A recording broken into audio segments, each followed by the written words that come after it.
ತಂದಾನೇ ನನಿತಾನ.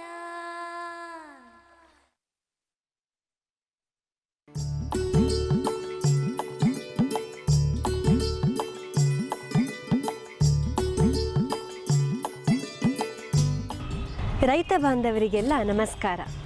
ಸಮಸ್ತ ಅನ್ನದಾತರಿಗೆಲ್ಲ ಸಂಕ್ರಾಂತಿ ಹಬ್ಬದ ಹಾರ್ದಿಕ ಶುಭಾಶಯಗಳು. ನಿಸರ್ಗದ ಮಡಿಲಿನಲ್ಲಿ ಬದುಕುತ್ತಾ ತನ್ನ ಕಾಯಕದ ಮೂಲಕ ದೇಶಕ್ಕೆ ಸೇವೆ ಸಲ್ಲಿಸುತ್ತಿರುವ ಕೃಷಿಕನಿಗೆ ಪ್ರಕೃತಿಯೇ ದೇವರು.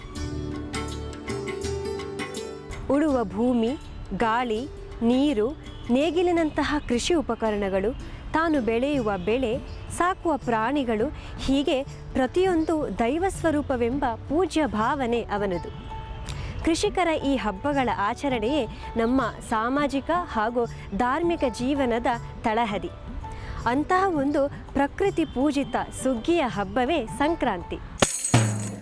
ಹೊಳೆಯಾಗ ನೀರು ತುಂಬಿ ಹೊಲದಾಗ ಬೆಳೆ ತುಂಬಿ ಊರ್ಕೇರಿ ಗೂಡಿ ಮನಿ ತುಂಬಿ ಊರ್ಕೇರಿ ಗೂಡಿ ಮನಿ ತುಂಬಿ ಜನ ತುಂಬಿ ಸಂಕ್ರಾಂತಿ ಬಂತು ಸಿರಿ ತಂತು ಸಂಕ್ರಾಂತಿ ಬಂತು ಸಿರಿ ತಂತು ಸಂಕ್ರಾಂತಿ ಬಂತು ಸಿರಿ ತಂತು.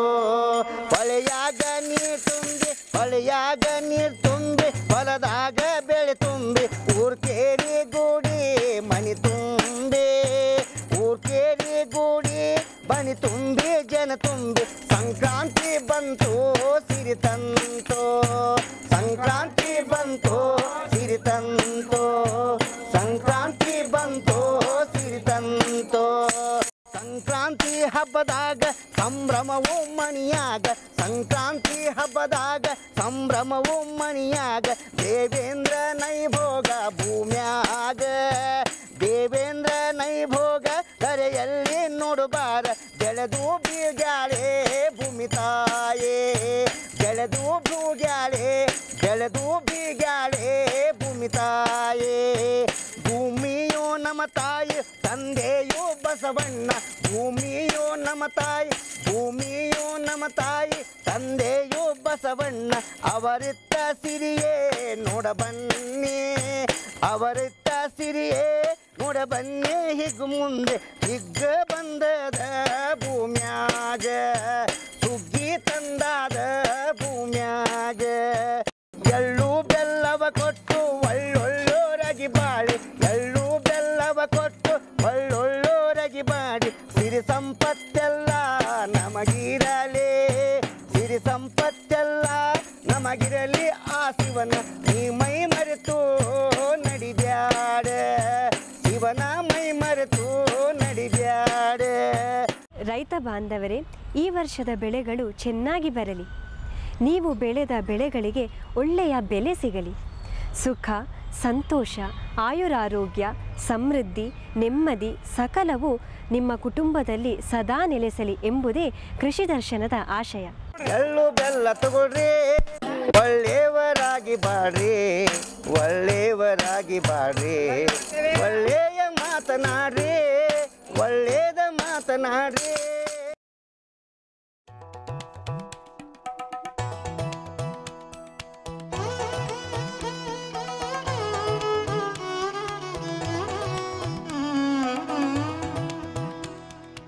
ಭತ್ತ ಎಂದರೆ ಗದ್ದೆ, ಗದ್ದೆ ಎಂದರೆ ನೀರು ಎಂಬುದು ನಮ್ಮೆಲ್ಲರ ಪ್ರಬಲ ನಂಬಿಕೆ.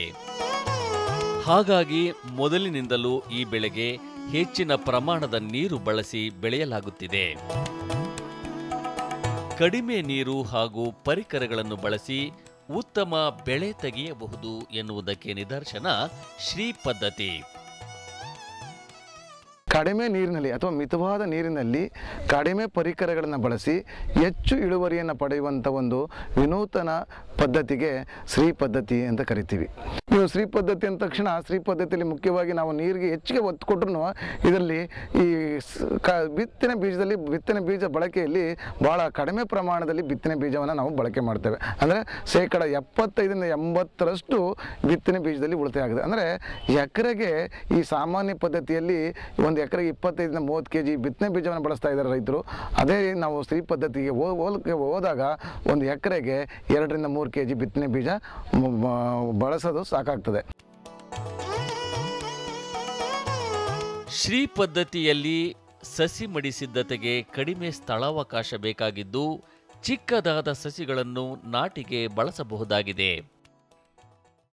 ಇಲ್ಲಿ 1 ಎಕರೆ ಪ್ರದೇಶ ನಾಟಿ ಮಾಡಲಿಕ್ಕೆ ನೀವು ಕೇವಲ ನಾವು ಅರ್ಧ ಗುಂಟೆ ಜಾಗ ಸಾಕು. ಈ ಅರ್ಧ ಗುಂಟೆ ಜಾಗನ 25 ಅಡಿ ಉದ್ದ, 4 ಅಡಿ ಅಗಲ, 10 ಸೆಂಟಿಮೀಟರ್ ಎತ್ತರದ್ದು 3 ಅಥವಾ 4 ಮಡಿಗಳನ್ನು ಮಾಡಿಕೊಂಡು, ಪ್ರತಿ ಮಡಿನೂ ಚೆನ್ನಾಗಿ ಉಳುಮೆ ಮಾಡಿ ಕೆಸರು ಮಾಡಿಕೊಂಡು ಸಮತಟ್ಟು ಮಾಡಿಕೊಂಡು ಅದರ ಮೇಲೆ ಕೊಟ್ಟಿಗೆ ಗೊಬ್ಬರ ಮತ್ತು ಈ ಮಣ್ಣನ್ನು ಚೆನ್ನಾಗಿ ಸಮಟ್ಟು ಹಾಕಿ ಈ ಮೊಳಕೆ ಬಂದಂಥ ಬಿತ್ತನೆ ಬೀಜವನ್ನು ಅರ್ಧದಿಂದ 3/4 kg ಒಂದೊಂದು ಮಡಿಗೂ ಹಾಕಿ ಬಿತ್ತನೆ ಮಾಡಬೇಕು. ನಂತರ ಅದರ ಮೇಲೆ ಬೀಜವನ್ನು ಮಣ್ಣಿನಿಂದ ಅಥವಾ ಗೊಬ್ಬರದಿಂದ ಮುಚ್ಚಿ ಅದರ ಮೇಲೆ ತೆಳುವಾಗಿ ಭತ್ತದೂರಿಂದ ಮುಚ್ಚಿ ಈ ತೇವವನ್ನು ನೋಡಿಕೊಂಡು ಅಥವಾ ವಾತಾವರಣದ ಮೇಲೆ ನಾವು ನೀರನ್ನು ಕೊಟ್ಟಾಗ ದಿನಕ್ಕೆ 2 ಅಥವಾ 3 ಬಾರಿ ರೋಸ್ ಕ್ಯಾನ್ ಅಥವಾ ಈ ಒಂದರಿಂದಲೇ ನೀರನ್ನು ತಕ್ಕಳಿಸೋದ್ರಿಂದ 3-4 ದಿನಕ್ಕೆ ಮೊಳಕೆ ಬರ್ತದೆ. ಒಂದು ಮೊಳಕೆ ಬಂದ ಮೇಲೆ ಆ ಭತ್ತದೂರೆಲ್ಲ ತೆಗೆದುಬಿಟ್ಟು ನಾವು ಒಂದು ಕಾಲುವೆ, ಒಂದು ಮಡಿಯಿಂದ ಇನ್ನೊಂದು ಮಡಿಗೆ ಅರ್ಧ ಅಡಿ ಕಾಲುವೆಯನ್ನು ಬಿಟ್ಟಿರ್ತೀವಿ. ಆ ಕಾಲುವೆಯಲ್ಲಿ ಈ ಸಸಿಗಳಿಗೆ ಎತ್ತರಕ್ಕೆ ನಾವು ನೀರನ್ನು ಜಾಸ್ತಿ ಮಾಡ್ಕೊಂಡು ಹೋಗ್ಬೇಕು.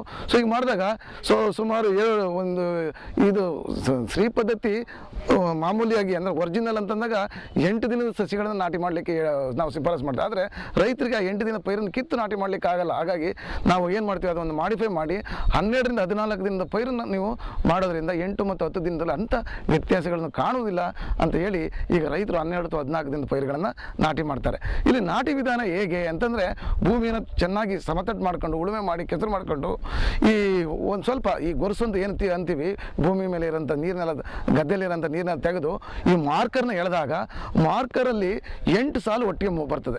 ಆ 8 ಸಾಲು ಮಾರ್ಕರ್ ಬಂದಾಗ ಯಾವ ಕಡೆ ನೋಡಿದ್ರೂ ಒಂದು ಈ ಚೌಕಾಕಾರವಾಗಿ ಕಾಣ್ತದೆ. ಆ ಮೂಲೆಗಳು ಎಲ್ಲಿ ಬರ್ತದೆ ಅಲ್ಲಿ ಒಂದೊಂದೇ ಪೈರನ್ನು ತಗೊಬಂದು ಮೆತ್ತಗೆ ಇಡಬೇಕಾಗ್ತದೆ. ಸೊ ಈ ರೀತಿ ಮಾಡಿದಾಗ 1 ಚದರ ಮೀಟ್ರಿಗೆ ಸುಮಾರು 16 ಸಸಿಗಳು ನಾಟಿ ಮಾಡ್ಬೋದು. ಈ ನಾಟಿ ಮಾಡಿದ ನಂತರ ಈ 3-4 ದಿನಕ್ಕೆ ಈ ಭೂಮಿಯಲ್ಲಿ ತೇವವನ್ನು ನೋಡಿಕೊಂಡು ನಾವು ನೀರನ್ನು ಕೊಡಬೇಕಾಗ್ತದೆ. 4 ದಿನ ಆಗ್ಬೋದು, 5 ದಿನ ಆಗ್ಬೋದು, ಅಥವಾ ಈ ಒಂದು ಭೂಮಿಯಲ್ಲಿ ತೇವಾಂಶ ನಿಧಾನವಾಗಿ ಇನ್ಫಿಲ್ಟ್ರೇಷನ್ ಆಗೋದ್ರಿಂದ 6 ಅಥವಾ 7 ದಿನಕ್ಕೂ ಕೂಡ ನಾವು ನೀರು ಕೊಟ್ಟಿರೋದನ್ನು ನಾವು ನೋಡ್ತಾ ಇದ್ದೇವೆ. ನಂತರ 10-12 ದಿನ ಆದ ನಂತರ ಅಥವಾ 15 ದಿನ ನಂತರ ಈ ಸಣ್ಣ ಸಣ್ಣ ಕಳೆಗಳು ಉಟ್ಕೊಂಡಿರ್ತವೆ. ಆ ಕಳೆಗಳನ್ನು ನಾವು ತೆಗಿಲಿಕ್ಕೆ ಈ ಕೋನೋವೀಡರ್ ಅಂತ ಒಂದು ಉಪಕರಣ ಇದೆ, ಕಳೆ ಉಪಕರಣ. ಆ ಕೋನೋವೀಡರ್ ನಾವು 2 ಸಾಲುಗಳ ಮಧ್ಯದಲ್ಲಿ ಹಾಯಿಸಿದಾಗ ಏನಾಗ್ತದೆ, ಆ ಸಣ್ಣ ಸಣ್ಣ ಕಳೆಗಳು ಅಲ್ಲೇ ಭೂಮಿಗೆ ಸೇರ್ಕೊತದೆ. ಆ ಭೂಮಿಗೆ ಸೇರ್ಕೊಂಡು ಸಾವಯವ ಗೊಬ್ಬರವಾಗಿ ಸಾವಯವ ಪೋಷಕಾಂಶಗಳು ಬೆಳೆಗೆ ದೊರೀತದೆ. ಕೋನೋವೀಡರ್ 2 ದಿಕ್ಕಿನಲ್ಲೂ ಹಾಯಿಸಿ ಭೂಮಿ ಸೆಡಲ್ ಆಗೋದ್ರಿಂದ ಏನಾಗುತ್ತದೆ, ಈ ಗಾಳಿ ಚೆನ್ನಾಗಿ ಆಡಿ ಈ ಆಮ್ಲಜನಕ ಬೇರುಗಳಿಗೆ ಚೆನ್ನಾಗಿ ಸಿಕ್ಕಿ ತೆಂಡೆಗಳು ಹೆಚ್ಚಿನ ರೀತಿಯಲ್ಲಿ ಬರ್ತವೆ. ಕೋನೋವೀಡರ್ ಬಳಸಲಿಕ್ಕೆ ಆಗಲಿಲ್ಲ ಅಂದಾಗ ನಾವೇನು ಮಾಡ್ಬೋದು, ಕಳೆನಾಶಕವನ್ನು ಕೂಡ ಬಳಸಿ ನಾವು ಕಳೆ ನಿರ್ವಹಣೆ ಮಾಡ್ಬೋದು. ನಂತರ ನೀರು ನಿರ್ವಹಣೆ ಅತ್ಯಂತ ಮುಖ್ಯವಾದಂಥ ಒಂದು ಭಾಗ. ಇಲ್ಲಿ ತೇವ ಭೂಮಿಯಲ್ಲಿ ನೀರು ನಿಂತಿರಬಾರ್ದು, ತೇವ ಇರಬೇಕು, ಅಷ್ಟು ನೋಡ್ಕೋಬೇಕು. ಇದು ಏನು ಕಾಳು ಕಟ್ಟುವ ಹಂತದಲ್ಲಿ ಒಂದು 10 ದಿನ ಸುಮಾರು ಅರ್ಧದಿಂದ 1 ಸೆಂಟಿಮೀಟರ್ ನೀರಿನ ಸಾಕು. ನಂತರ ನೀರನ್ನು ಕೇವಲ ತೇವವನ್ನು ಕಾಪಾಡ್ಕೊಳ್ಳೋದ್ರಿಂದ ನಾವು ಭತ್ತವನ್ನು ಬೆಳಿಬೋದು. ಯಾವುದೇ ರೀತಿಯಾದಂಥ ಭೂಮಿಗೆ ಧಕ್ಕೆ ಆಗದಂತೆ ನಾವು ಭತ್ತವನ್ನು ಚೆನ್ನಾಗಿ ಬೆಳ್ಕೋಬೋದು. ಇಲ್ಲಿ ಕೇವಲ ಮಿತವಾದಂಥ ನೀರು ಇರಬೇಕು ಅಂತ ಹೇಳ್ತೀವಿ, ಅಥವಾ ಕಡಿಮೆ ನೀರಲ್ಲಿ ಇರಬೇಕು ಅಂತೀವಿ. ಅಂದರೆ ಏನು ನಾವು ಇಂಗ್ಲೀಷಲ್ಲಿ ಸ್ಯಾಚುರೇಷನ್ ಅಂತೀವಿ, ಅಂದರೆ 2 ಸೆಂಟಿಮೀಟರ್ ನೀರಿದ್ರೆ ಸಾಕು ಅಂತ ಅಲ್ಲಿಗೆ ಅರ್ಥ. ಸೊ ಇನ್ನು ಈ ಪದ್ಧತಿ ಮಾಡೋದ್ರಿಂದ ನಾವೊಂದು ಕಳೆದ 3 ವರ್ಷದಲ್ಲಿ ನಾವು ಒಂದು ಸಂಶೋಧನೆ ಮತ್ತು ಪ್ರಾತ್ಯಕ್ಷಿತೆ ಫಲಿತಾಂಶದ ಪ್ರಕಾರ ಹೇಳ್ಬೇಕಾದಾಗ ಶ್ರೀ ಪದ್ಧತಿಯಲ್ಲಿ ಶೇಕಡ 29-36 ನೀರಿನಲ್ಲಿ ಉಳಿತಾಯ ಆಗಿರೋದು ನಮಗೆ ಕಂಡು ಬಂದಿದೆ. ಅಂದರೆ ಇಲ್ಲಿ ನೀರು ಕೂಡ ಅತ್ಯಂತ ಅಮೂಲ್ಯವಾದಂಥ ಒಂದು ವಸ್ತು. ಆ ವಸ್ತುವನ್ನು ನಾವು ಸದೃಢವಾಗಿ ಬಳಕೆ ಮಾಡ್ಕೋಬೇಕು. ಮುಂದಿನ ಪೀಳಿಗೆಗೆ ನಾವು ನೀರನ್ನು ಉಳಿತಾಯ ಮಾಡಬೇಕು ಎಂಬುದರ ಒಂದು ಮುಖ್ಯ ಉದ್ದೇಶವನ್ನು ಇಟ್ಟುಕೊಂಡು ನಾವು ಭತ್ತದಲ್ಲಿ ಕಡಿಮೆ ನೀರನ್ನು ಬಳಸಿ ಭತ್ತ ಬೆಳೆಯೋದ ಒಂದು ಪದ್ಧತಿಯನ್ನು ರೈತರಿಗೆ ಮನವರಿಕೆ ಮಾಡಿಕೊಡ್ತಾ ಇದ್ದೇವೆ. ಇನ್ನು 3ನೇದು, ಇಲ್ಲಿ ಹೆಚ್ಚಿನ ಅಂತರವನ್ನು ನಾವು ಕೊಡ್ತೇವೆ. ಅಂತರ ಕೊಟ್ಟು ನಾಟಿ ಮಾಡ್ತೇವೆ. ಅಂದರೆ ಏನು, ಸಾಲಿನ ಸಾಲಿಗೆ 25 ಮುಕ್ಕಾಲು ಅಡಿ, ಗಿಡದಿಂದ ಗಿಡಕ್ಕೆ 3/4 ಅಡಿ ಕೊಡೋದ್ರಿಂದ ಏನಾಗ್ತದೆ, ಈ ಬೆಳಕು ಮತ್ತು ಗಾಳಿ ಚೆನ್ನಾಗಿ ಬಿದ್ದು ತೆಂಡೆಗಳು ಕೂಡ ಚೆನ್ನಾಗಿ ಹೊಡಿತವೆ. ಹಾಗಾಗಿ ತೆಂಡೆಗಳು ಹೊಡೆಯೋದ್ರಿಂದ ಜೊತೆಗೆ ಈ ಕೀಟ ಮತ್ತು ರೋಗದ ಬಾಧೆ ಕೂಡ ಇದು ಕಡಿಮೆ. ಇದು ನಾವು ಸಂಶೋಧನೆಯೂ ದೃಢಪಟ್ಟಿದೆ. ಅಲ್ಲದೆ ಹಾಗಾಗಿ ಇಳುವರಿಯಲ್ಲೂ ಕೂಡ ಶೇಕಡ 20-30 ಇಳುವರಿಯನ್ನು ನಾವು ಜಾಸ್ತಿ ಆಗಿರೋದನ್ನ ನಾವು ಕಂಡಿದ್ದೇವೆ. ಕೂಡ ರೈತರು ಕೂಡ ಅದರ ಅನಿಕೆಯನ್ನು ಮಾಡಿದ್ದಾರೆ. ಒಟ್ಟಾರೆ ನೀರು ನಿಲ್ಲಿಸದಿದ್ದರೆ ಭತ್ತದ ಕೃಷಿಯೇ ಇಲ್ಲ ಎನ್ನುವ ತರ್ಕಕ್ಕೆ ಶ್ರೀ ಪದ್ಧತಿ ಇತಿಶ್ರೀ ಹೇಳಿದ್ದು, ಕಡಿಮೆ ಪರಿಕರ, ಕಡಿಮೆ ನೀರು ಬಳಸಿ ಸಾಂಪ್ರದಾಯಿಕ ಪದ್ಧತಿಗಿಂತಲೂ ಹೆಚ್ಚಿನ ಇಳುವರಿ ಪಡೆಯುವಲ್ಲಿ ನೆರವಾಗಿದ್ದು ಭವಿಷ್ಯದ ಭತ್ತದ ಕೃಷಿಗೆ ಹೊಸ ಭರವಸೆ ಮೂಡಿಸಿದೆ.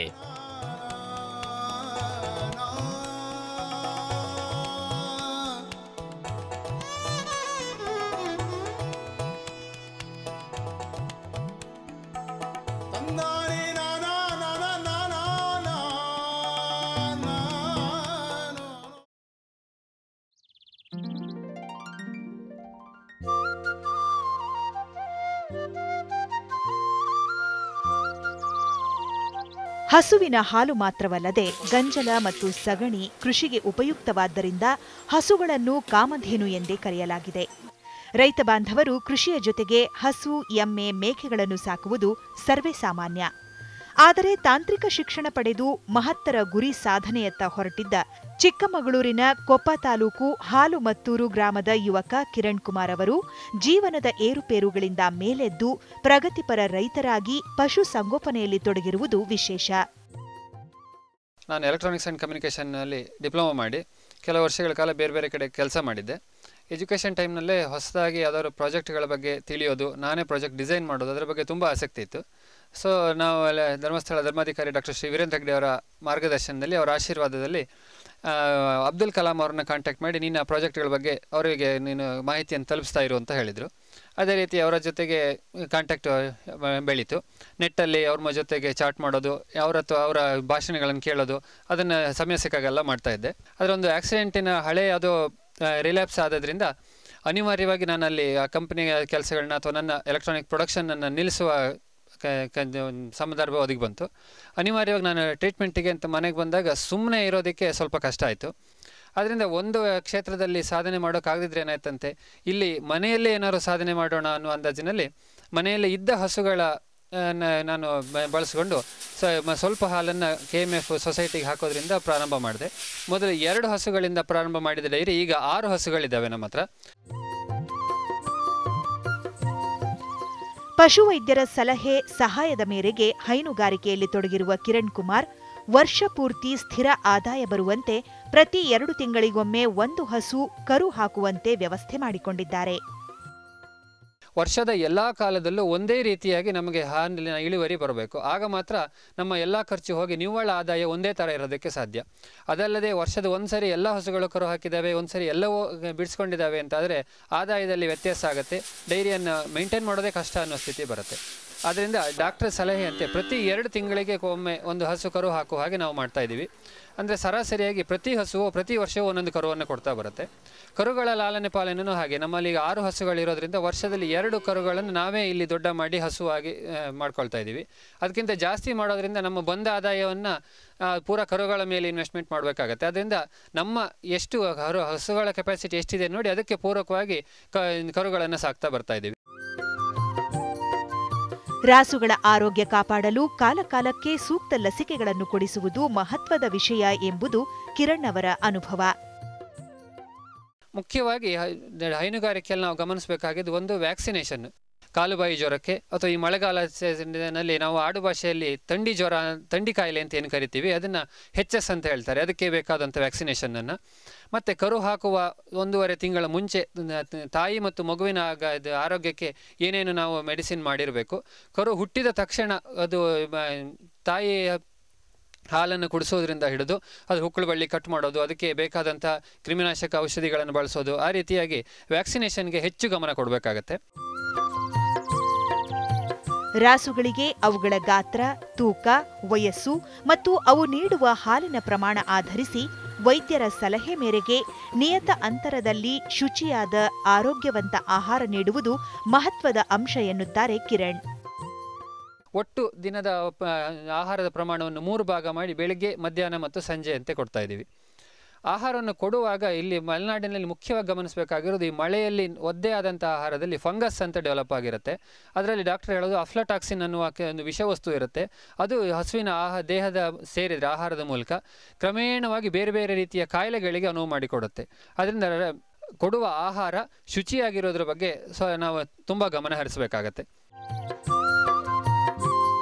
ರಾಸುಗಳು ಬೆದೆಗೆ ಬರುವ ಸಮಯ ಮತ್ತು ಆಗ ಅದರ ಲಕ್ಷಣಗಳನ್ನು ಗಮನಿಸಿ ವೈದ್ಯರನ್ನು ಸಂಪರ್ಕಿಸುವುದರಿಂದ ಸೂಕ್ತ ಚಿಕಿತ್ಸೆ, ವೈದ್ಯಕೀಯ ಸಹಾಯ ಪಡೆಯಲು ಸಾಧ್ಯ ಎಂಬುದು ಕಿರಣ್ ಅವರ ಅಭಿಪ್ರಾಯ.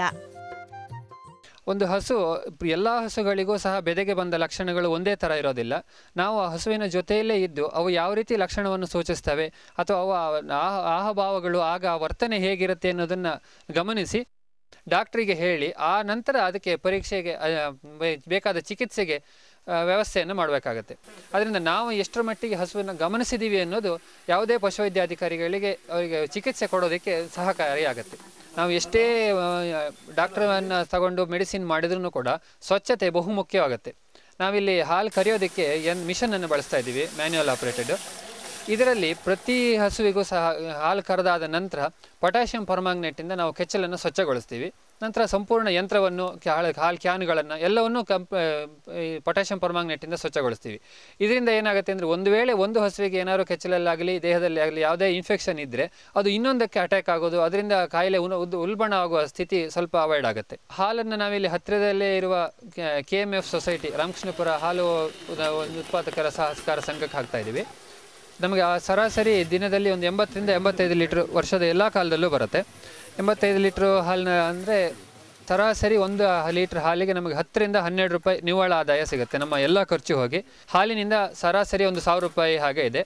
ಅದರ ಜೊತೆಗೆ ವರ್ಷದಲ್ಲಿ 1,000 ಬುಟ್ಟಿ ಸಗಣಿ ಗೊಬ್ಬರ ಹೋಗಿ ಈಗ 40-42 ರೂಪಾಯಿಗೆ ಸಗಣಿ ಗೊಬ್ಬರ ವ್ಯಾಪಾರ ಆಗ್ತಾ ಇದೆ. 40ರಿಂದ 42 ಸಾವಿರ ರೂಪಾಯಿ ಅದು ನಿವ್ವಳ ಆದಾಯ ಇದೆ. ನನ್ನ ಫೀಲ್ಡ್ ಆದ ಎಲೆಕ್ಟ್ರಾನಿಕ್ಸಲ್ಲಿದ್ದಾಗಲೂ ನಾನು ಎನರ್ಜಿ ಸೇವಿಂಗ್ ಬಗ್ಗೆ ಹೆಚ್ಚು ಗಮನ ಕೊಡ್ತಾ ಇದ್ದೆ.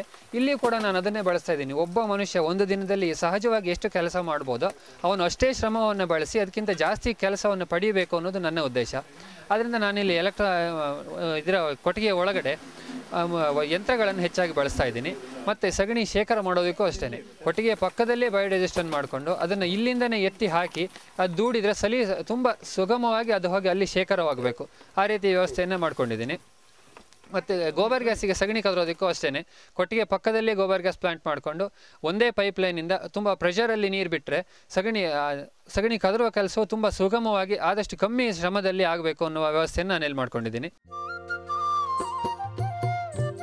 ತಮ್ಮ ತೋಟಕ್ಕೆ ರಾಸುಗಳ ಗಂಜಲ ಮತ್ತು ಸಗಣಿ ಗೊಬ್ಬರವನ್ನೇ ಬಳಸುತ್ತಿರುವುದರಿಂದ ಉತ್ಪಾದನಾ ವೆಚ್ಚ ತಗ್ಗಿದ್ದು ಭೂಮಿಯ ಫಲವತ್ತತೆ ಕೂಡ ಹೆಚ್ಚಿದೆ ಎಂದು ಕಿರಣ್ ಸಂತಸ ವ್ಯಕ್ತಪಡಿಸುತ್ತಾರೆ. ಅಲ್ಲದೆ ಗೋಬರ್ ಗ್ಯಾಸ್ ಅಳವಡಿಸಿಕೊಂಡಿದ್ದು ಹೆಚ್ಚುವರಿ ಸಗಣಿ ಗೊಬ್ಬರ ಮಾರಾಟ ಮಾಡಿ ಅದರಿಂದಲೂ ಆದಾಯ ಗಳಿಸುತ್ತಿರುವುದು ವಿಶೇಷವಾಗಿದೆ. ಕೃಷಿಯಲ್ಲಿ ನಮಗೆ ಮೊದಲಿಂದನೂ ರಾಸಾಯನಿಕಗಳನ್ನು ಬಳಸುವ ಆಸಕ್ತಿ ನಮ್ಮ ತಂದೆಗೂ ಇಲ್ಲ, ನಮಗೂ ಇಲ್ಲ. ಆದ್ದರಿಂದ ನಾವು ಈಗ ಸಾವಯವ ಕೃಷಿಯನ್ನೇ ಮುಖ್ಯವಾಗಿ ಮಾಡ್ತಾ ಇದ್ದೀವಿ. ಅದಕ್ಕೆ ಈ ಕೊಟ್ಟಿಗೆಯಿಂದ ಬರುವ ಗಂಜಲವನ್ನು ಹೊರಗಡೆ ಒಂದು ಟ್ಯಾಂಕ್ನಲ್ಲಿ ಸಂಗ್ರಹ ಮಾಡಿ ಇಲ್ಲೇ ಕೆಳಗಡೆ ನಮ್ಮ ಇರುವ 1 ಎಕರೆ ಜಮೀನಿಗೆ ಸ್ಪ್ರಿಂಕ್ಲರ್ ಮೂಲಕ ಕಳಿಸ್ತಾ ಇದ್ದೀವಿ. ಸುಮಾರು 6-7 ವರ್ಷಗಳಿಂದ ಬೇಸಾಯದ ಖರ್ಚು ಅಂತೇಳಿ ಹಿಂದೆ ನಮ್ಮ ಸಾಂಪ್ರದಾಯಿಕ ಪದ್ಧತಿಗಳು ಬುಡ ಬಿಡಿಸೋದು, ಗೊಬ್ಬರ ಹಾಕೋದು ಅದನ್ನೆಲ್ಲ ನಿಲ್ಲಿಸಿ ಈ ಗಂಜಲವನ್ನು ಮತ್ತು ಗೋಬರ್ ಗ್ಯಾಸಿಂದ ಬರುವ ವೇಸ್ಟನ್ನು ಎಲ್ಲವನ್ನು ಮಿಕ್ಸ್ ಮಾಡಿ ಅದನ್ನು ಫಿಲ್ಟರ್ ಮಾಡಿ ಸ್ಪ್ರಿಂಕ್ಲರ್ ಮೂಲಕ ಹೊರಗಡೆ ನಮ್ಮ ತೋಟಕ್ಕೆ ಹಾಯಿಸ್ತಾ ಇದ್ದೀವಿ. ಇದರಿಂದ ಒಂದು ನಮಗೆ ಬೇಸಾಯದ ಖರ್ಚು ಕಡಿಮೆಯಾಗಿರೋದ್ರ ಜೊತೆಗೆ ಫಲವತ್ತತೆ ಗಣನೀಯವಾಗಿ ಜಾಸ್ತಿಯಾಗಿದೆ.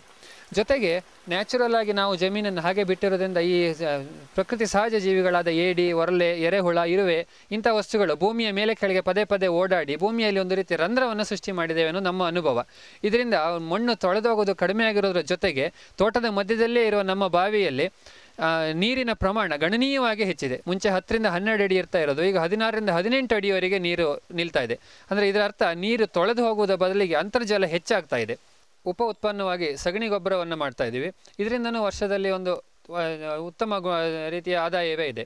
ಸಗಣಿ ಗೊಬ್ಬರ ಶೇಖರ ಮಾಡೋದಕ್ಕೂ ಅಷ್ಟೇ ನಾವು ಮಳೆಗಾಲದಲ್ಲಿ ನಮ್ಮದೇ ಆದ ಬಯೋಡೈಜೆಸ್ಟನ್ನು ಬಳಸ್ಕೊಳ್ತೀವಿ.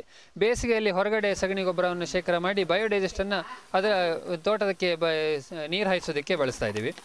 ಇದರಿಂದ ಒಂದೇ ಬಯೋಡೈಜೆಸ್ಟ್ ವರ್ಷದ 2 ಕಾಲದಲ್ಲಿ ಬೇರೆ ಬೇರೆ ರೀತಿಯ ನಮಗೆ ಪ್ರಯೋಜನಕ್ಕೆ ಬರ್ತಾ ಇದೆ. ಎಂಥದೇ ಪರಿಸ್ಥಿತಿಯಲ್ಲೂ ಎದೆಗುಂದದೆ ಲಭ್ಯ ಅವಕಾಶವನ್ನು, ಸಂಪನ್ಮೂಲಗಳನ್ನೇ ಬಳಸಿಕೊಂಡು ಸುಖಿ ಜೀವನಕ್ಕೆ ಮತ್ತೊಂದು ಮುನ್ನುಡಿ ಬರೆಯಬಹುದು ಎಂಬುದಕ್ಕೆ ಯುವ ಜನತೆಗೆ ಕಿರಣ್ ಮಾದರಿಯಾಗಿದ್ದಾರೆ.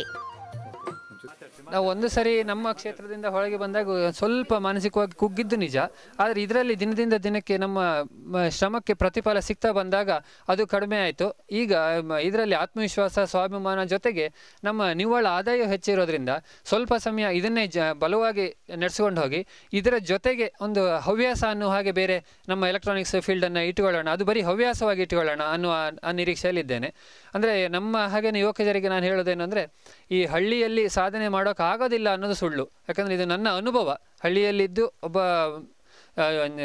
ಇಂಜಿನಿಯರ್ ಏನು ದುಡಿಬೋದು ಅದನ್ನು ನಾವಿಲ್ಲಿ ಸಾಧನೆ ಮಾಡ್ತಾ ಇರೋದ್ರಿಂದ ಯುವಕರು ಹಳ್ಳಿಯಿಂದ ನಗರದತ್ತ ವಲಸೆ ಹೋಗಲೇಬೇಕು ಅನ್ನೋ ಅನಿವಾರ್ಯತೆ ಯಾರಿಗೂ ಇರೋದಿಲ್ಲ ಅಂತ ನನ್ನ ಅನಿಸುತ್ತೆ.